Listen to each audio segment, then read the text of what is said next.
না ফেরার দেশে চলে গেলেন বীর মুক্তিযোদ্ধা আক্কাস আলী প্রধান।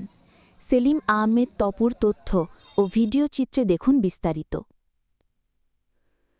সোনারগাঁও উপজেলার সনমান্দি ইউনিয়নের ৬ নং ওয়ার্ডের একমাত্র বীর মুক্তিযোদ্ধা গতকাল ১৩ই আগস্ট তার নিজ বাড়িতে ইন্তেকাল করেছেন। মৃত্যুকালে তার বয়স হয়েছিল ৮০ বছর।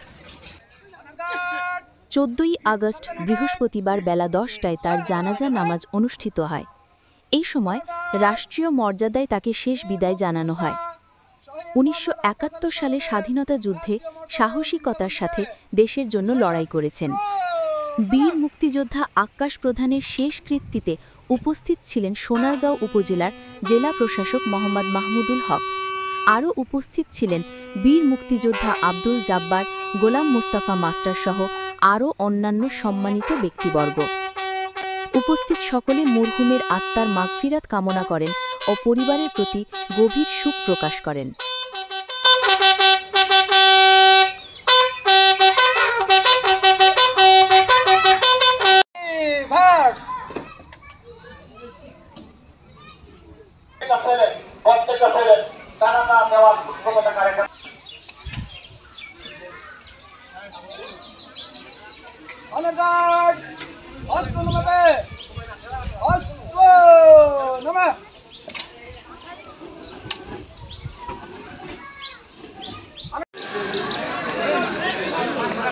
আজকে